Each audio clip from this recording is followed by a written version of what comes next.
Okay. Excuse me. In alhamdulillah, wa salat, wa salam ala wa rasulullah.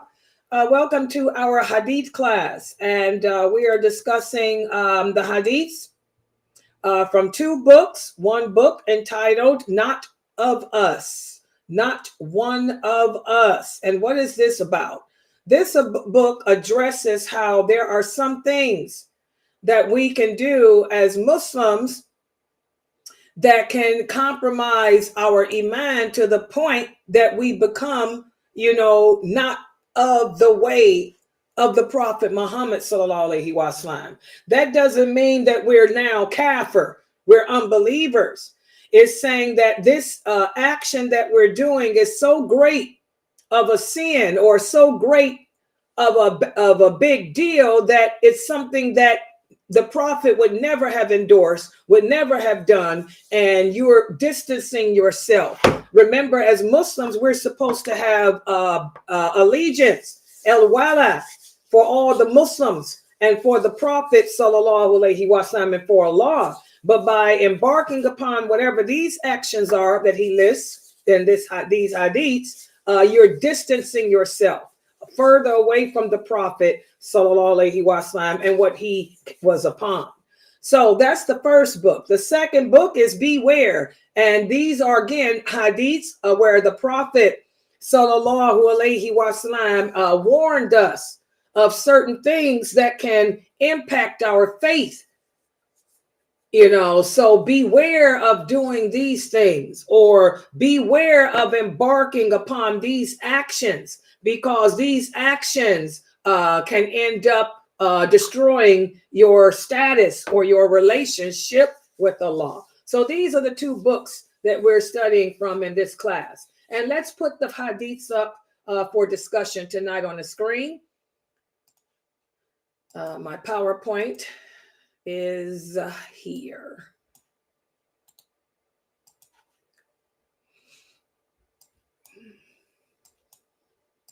Okay.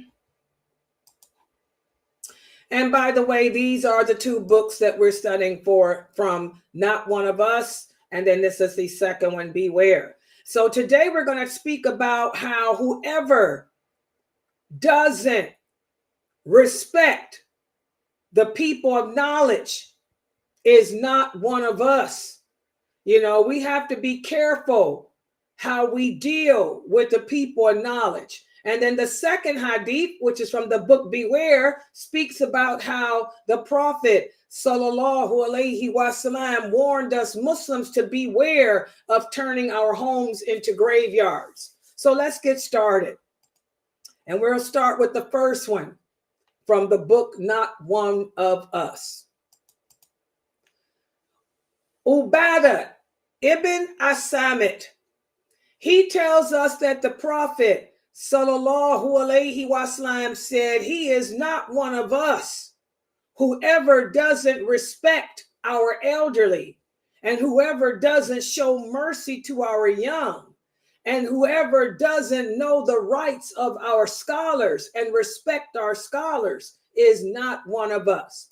Now, when we're talking about scholars, we're talking about the people of knowledge. I've explained to you guys how scholar is just a term of endearment.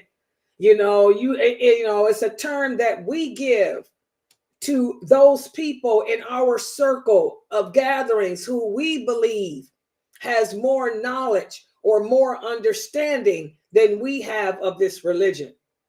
Okay? If you do have people amongst you who are more knowledgeable than you, then there's a certain type of adab or a certain type of behavior we have to give them. Just like we give certain type of respect to the elderly, certain type of respect to the children. Well, if you have people of knowledge amongst you who are elderly too, that means there's even more respect that you're supposed to give to them. Okay? And this is something that is fleeting today. Fleeting means it's disappearing today. We see that there's a lot of badgering and a lot of disrespect in regards to the people of knowledge. For example, yesterday I had a sister join me last night in the Zoom room and asked me about a person of knowledge. Okay. And, at first I got kind of perturbed, and not because of who the person was, but because of that hadith. Whereas nowadays Muslims are blindly following people. If there's a person that of knowledge amongst you, you're going to make him like a god, where you'll take everything he says, even over what Allah says, even over what the Prophet Sallallahu Alaihi Wasallam says. So when she asked me about this person, I said, that person ain't nobody. The person you need to be concerned with is the Prophet Muhammad Sallallahu Alaihi Wasallam. So I got on her. I came back at her that way at first, because I was like, I'm so sick of this fatwa stuff. And then after I went and ranted and raved about that, then I calmed down and I told her, I said, yes, the person you're asking me about is a person of knowledge, a very respectable person of knowledge. But that person is not Allah. That person is not the prophet. That person is not a companion. That person does not understand this religion better than the Prophet Sallallahu Alaihi Wasallam was companions. And you don't take what fatwas the people send you from this person as being the word of Allah or the word of the Prophet, because it's not. Okay, it's the job of the people of knowledge. What is our job? What is the role of the people of knowledge? The role of the people of knowledge is to try to keep the religion simple and help you to understand it. The role of the people of knowledge is to break down this religion as brought to us by the Prophet Muhammad Sallallahu Alaihi Wasallam, with the understanding that his companions had, and try to help you to digest it, to comprehend it, and to live it. That's the job of the people of knowledge. Okay, but the people of knowledge cannot rewrite this religion. They cannot create new laws and new rules. And this is what I had to explain to that person, because as you all know, just like that person knew, everybody knows that we're in the days of fatwa, where people don't even know the Sunnah.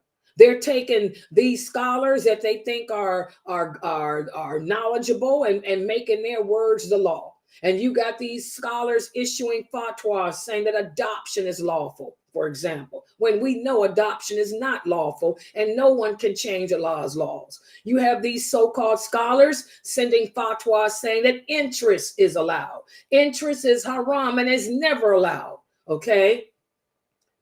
So this is why I had to catch myself, because, as a daya who's constantly trying to preserve the Sunnah and keep it real, we have to bring the people back from that fatwa mentality to the Sunnah.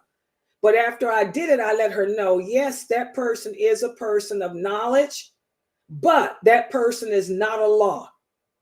If that person issues a fatwa, if that person doesn't back up what he says with clear evidence from the Quran or clear evidence from the authentic hadith, then you disregard it. That doesn't mean that we speak badly of him. That doesn't mean that we disrespect him.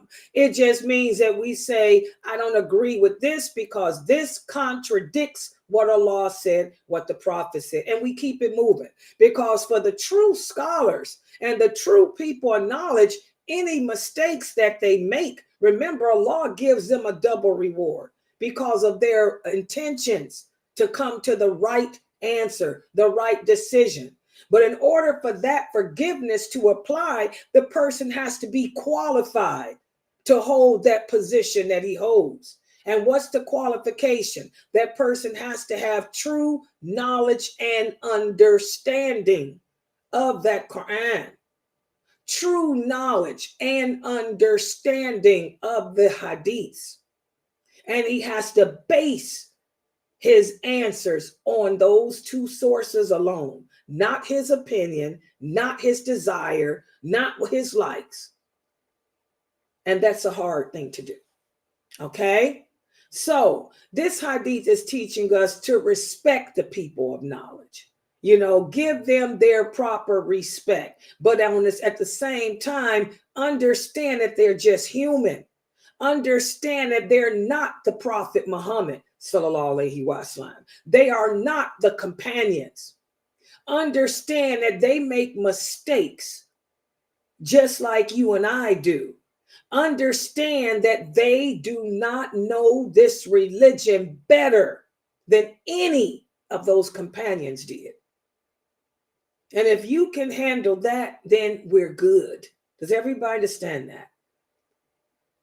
So this is a wonderful hadith that we need to understand. As Muslims, we don't go around bad-mouthing the people of knowledge, speaking badly of them, calling them names, tearing them down. We have to have respect for them. Respect the fact that they took on this responsibility, inshallah, for the sake of Allah, and that Allah will hold them accountable for every decision or verdict that they give. And when we listen to their verdicts, listen to their decisions, listen to their sayings, we have to be sure to hear Allah said, the Prophet said, or it was the understanding of not Imam this, not Mufti this, but it was the understanding of the companion Ibn Abbas, Ibn Masud, Aisha, radiallahu anha, or whatever. You guys understand? But we never badmouth them. And that's what I had to check myself with yesterday. I wasn't really bad-mouthing the person. I was just the person she asked me about. In fact, I let her know, very respectable. And so, in fact, I met him in person, very respectable. Okay? But I don't want you to fall into that game that so many Muslims are falling into, where you're sitting around putting the men and women and their sayings over what Allah said or the Prophet. So it's a wonderful hadith for us to ponder the meaning of. Okay, so what lessons do we learn? This lesson teaches us that it's part of our faith to honor those amongst us who are more knowledgeable. So the people amongst us who know more than we do, and I want y'all to understand there's always somebody who knows more than you. You don't know it all. You have to be respectable to them. The simple fact that that person lived longer than you, if they older than you, the simple fact that that person lived longer than you should also tell you, that he or she may have more knowledge of life over you. So still lower your wing. Allah says, lower your wing to the believers. Lower your wing to the people of knowledge. Lower your wing to the elderly. So it's part of our iman, our faith, our belief system to honor those who are more knowledgeable than ourselves. There's a certain type of respect we have to have. For example, when Sheikh Morsi come here, y'all see Layla don't drunk Trump with him. Oh no, there's a certain type of respect that I have to give to him. Even Dr. Jamali, a certain type of respect I give to Dr. Jamali because he's a person of knowledge. Certain type of respect that we have to give to the people of knowledge.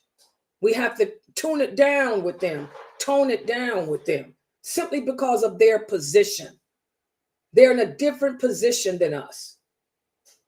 Or they can be on the same level as you. All of you could be scholars. You can be all scholars sitting there in a group together. You still have to respect each other because we all are held accountable for what we say, what we do, what we teach, what we uphold.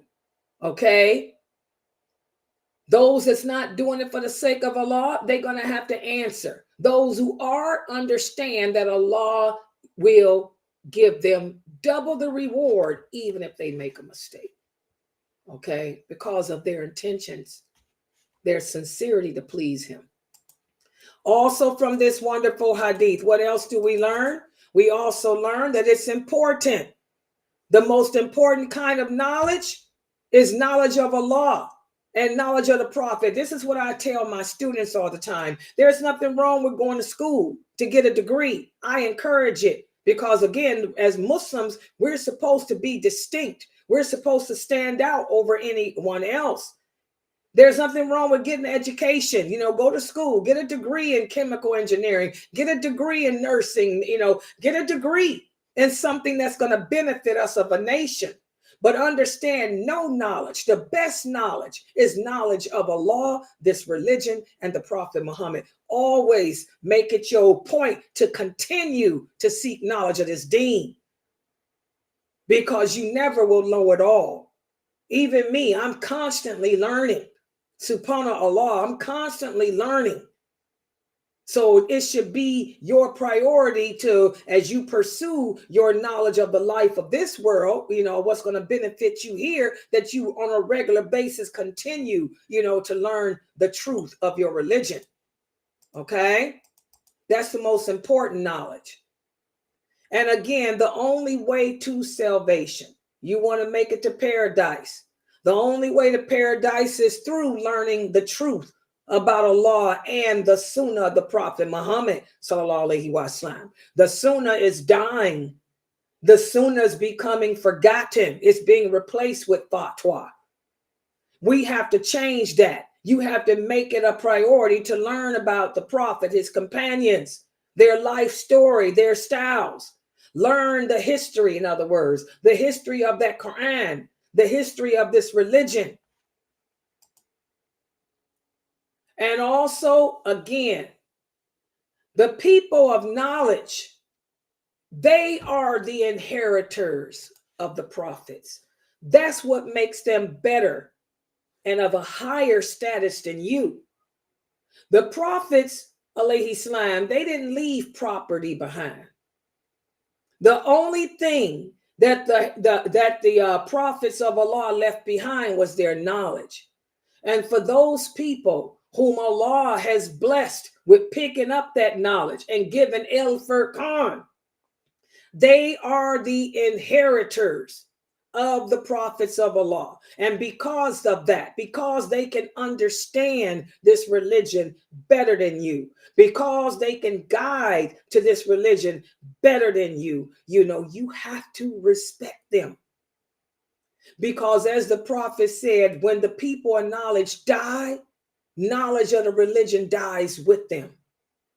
And as they die off, the people will become further and further and further away from the truth and more upon ignorance and innovation and deviation like we see today. There's so much deviation, so much innovation, because the scholars, or the true scholars, are dropping like flies. And there's no one to replace them. Yes, they leave behind students, but their students are not like them. Their students are just like what happened with Imam Hanifa. Imam Hanafi and all the four Imams, they were upon the Sunnah, guys.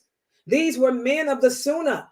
They followed whatever the companions, told them. They accepted everything from the Prophet sallallahu alaihi wasallam with the understanding of those companions. But when they died off, it was their students. Their students, because remember, each generation of Muslims becomes worse than the previous and further from the truth than the previous. It was their students that misconstrued some of the things around. For example, got women thinking that they can show their arms, that a woman doesn't have to wear sleeves. That's not what Imam Hanafi was upon, but his students misinterpreted. Okay? That's what happens. Knowledge gets distorted. The further away from the reality of it that you become. Okay? So again, the scholars are the inheritors of the prophet. And when they die, that true knowledge dies with them. They leave behind what they taught. But some of their students can misunderstand and misconstrue and twist it around and distort what they taught. So this is why Allah tells us to respect the people of knowledge. Respect them. Because when they're gone, you're going to miss them. When they're gone, there's no one to replace them. They may leave behind students, but those students are not them. They're not them. They're not them. Okay. Also, what else we learn? Well, those are the main things that we learn from this wonderful hadith. So again, guys, just learn to respect the people of knowledge. You don't like somebody, keep your mouth shut. The Prophet ﷺ said, if you cannot say good, then just remain silent. So now let's take a look at the next hadith. This is from the book Beware, and that's how the book looks. Okay, and tonight we're going to speak about how the Prophet ﷺ warned us to not turn our houses into graveyards. Abu Huraira radiallahu anhu said that the Prophet ﷺ said, do not make your house into a graveyard, because Shaitan runs away from a house in which Surah Baqarah is recited. Remember, guys, the jinn. I get so many emails, so many questions, because most of my students are from Africa. And a lot of my African students, they come from families in which they still have a lot of that witchcraft and stuff, where, you know, they fear the jinn, and some of them worship the jinn, and the jinn are weak. They're weaker than us mentally. Mention one word. There is one word that if any jinn is around you, hears it, it will cause them to run away. That word is Allah. They disappear. That's how weak they are. That's how weak they are. We got Muslims giving too much power to the jinn, too much power to Shaitan. Remember, I told you guys, and I did my Q&A this past Friday, on the day of judgment, Shaitan will have his grandstand before he is pushed into that fire. He will turn around and face all who followed him, and he will say, don't blame me. I had no power over you. I didn't make you do nothing. All I did was whisper. You chose to listen to me. You chose to follow me. You chose to act a fool for me. And then he'll enter that fire. So the Shaitan and the jinn have no power over you. Okay? They can't make you do anything. Okay? And they're so weak. Just say, Allah, and if there anyone around, they're gone now. They'll come back.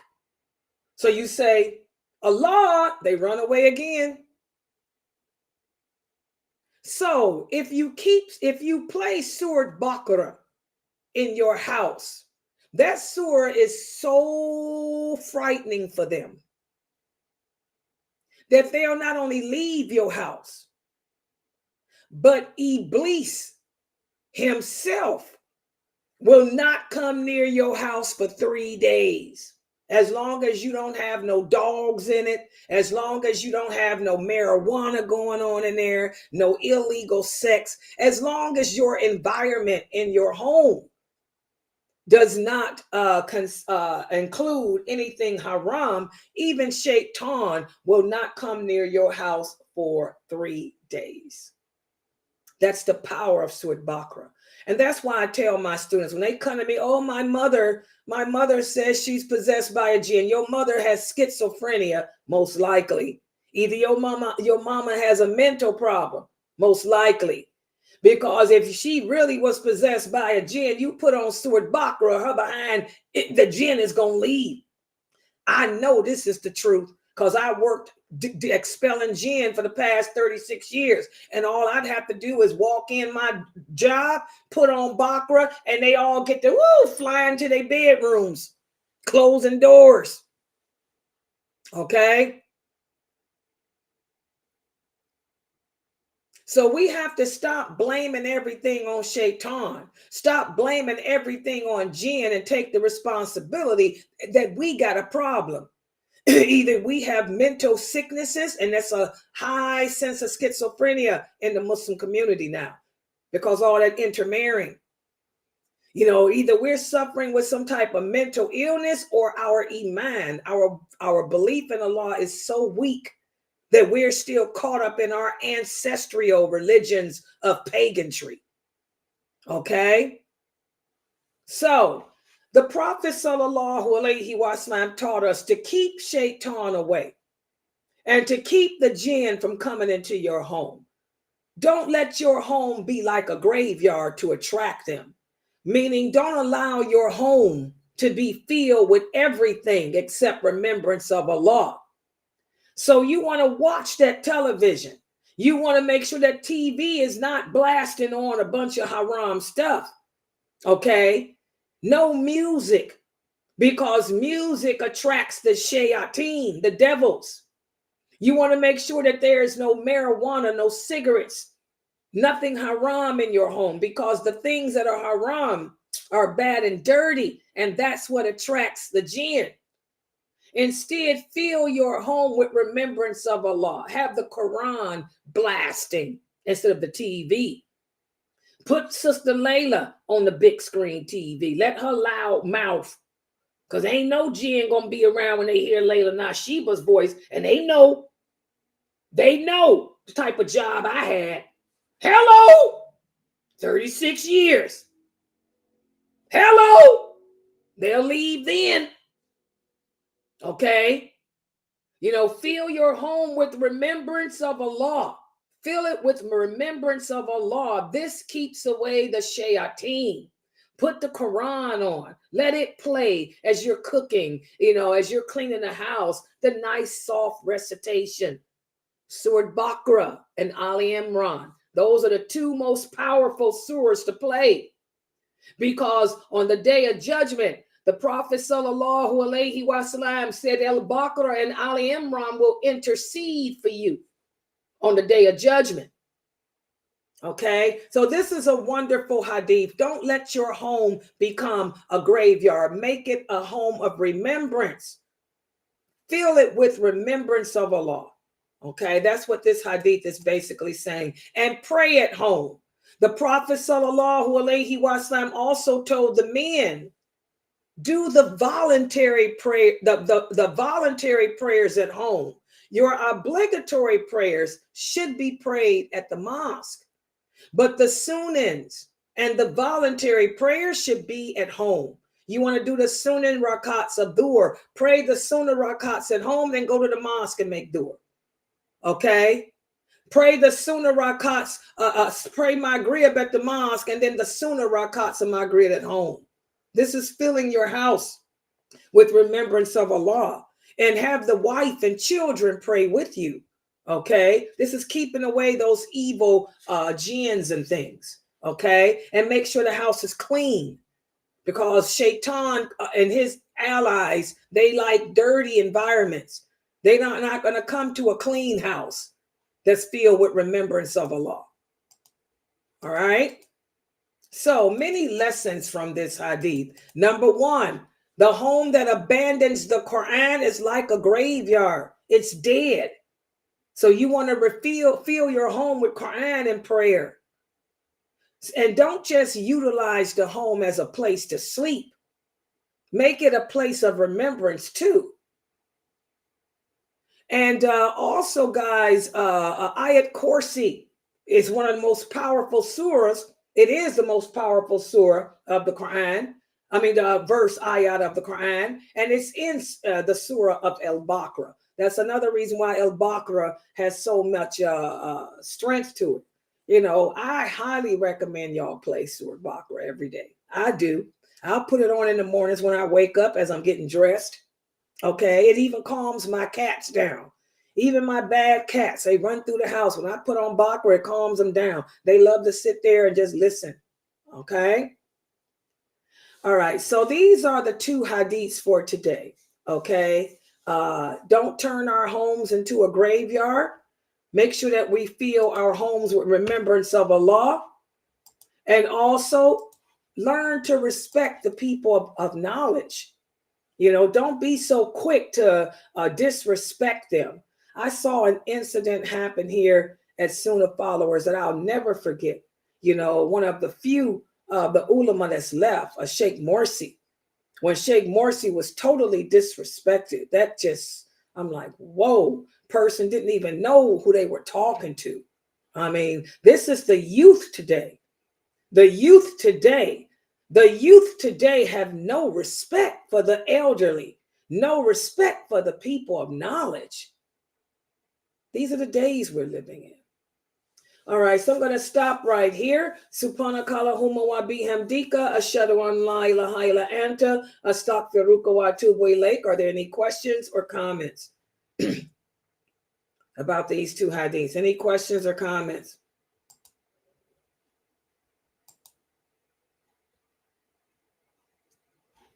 Okay, also, guys, tomorrow, let me remind everybody, tomorrow is Friday. And we have the Call In and Ask Sister Layla live show. That's when you're going to bring your questions about Islam. And inshallah, I'll answer them for you. And if I can't, I'll call Sheikh Morsi. Now, for the past couple of Q&As, I didn't have to call Sheikh Morsi because your questions were all about Aqidah. Aqidah issues are very easy to answer. You know, it's when we start getting into the laws of Islam. The laws where we get different opinions or different views. But the Aqidah issues, the scholars, the people of knowledge are the same. They don't differ in Aqidah issues. At least they're not supposed to, not the true scholars. The true people of knowledge have no differences. That you're going to get the same answer from them all when it comes to Aqidah or belief system. It's when you get the different answers when it comes to the rules and laws of Islam. And when you have different answers, you go with the one that gives the evidence from the Quran and the authentic hadith. For example, you ask them about interest, and somebody tells you that interest is permissible because you live in America. Oh, really? Then you come ask somebody else, they say it's haram, haram. It don't matter where you live. Well, who do you listen to? Which one gave the evidence? Where's the dalil? Where's the dalil where the prophet said it's okay to practice interest if you're in America? Then the other person gives you the dalil how when the prophet sallallahu alaihi wasallam sent Mu'ad to Yemen, he said, "Oh Mu'ad, you are going to a country in which everyone there engages in interest.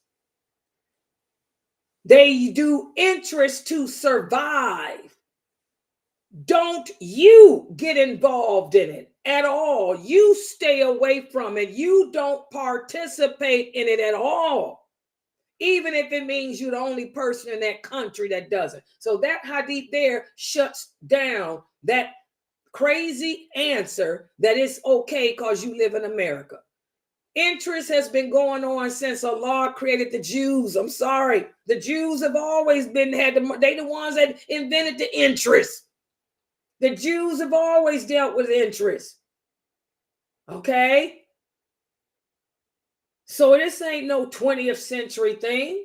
It was haram then and it's haram now.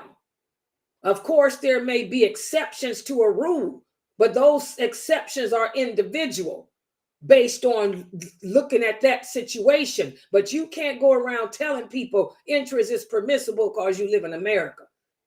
You have to bring the evidence. And y'all see how the answer I gave is based on dalil. That's the one you listen to. You listen to the one that gives you the answer with clear evidence from the Quran and the authentic hadith, not the one that just makes fatwas saying, oh, it's permissible because we live in America. Everybody got a credit card and you ain't got no credit. You. Did Allah say that, or is that you saying that? Okay, so the Islam Q&A show is tomorrow at 9. Make sure you guys have your questions here. Also tomorrow at 6, we have my class on diluting el-wala wal-bara. Make sure you guys read chapter 11. We'll begin chapter 11. Okay, so I'm going to close out here for tonight. Inshallah, I'll see everybody tomorrow. Please support us. Please share my videos. Please share my channel with everybody you know. Please share the shorts. You can see some of my video shorts popping up on YouTube and TikTok and stuff. Please share them with everyone you know, so that way we can try to get more Muslims in here to learn the deen in the correct way, and that'll also bring us more donations. And please support us by donating to help pay for this website. So I'm going to close out for tonight. Inshallah, I'll see you guys later. I'll be in the Zoom room. Subhanakallahumma wa bihamdika ashhadu an la ilaha illa anta astaghfiruka wa atubu ilaik. Everybody have a good night.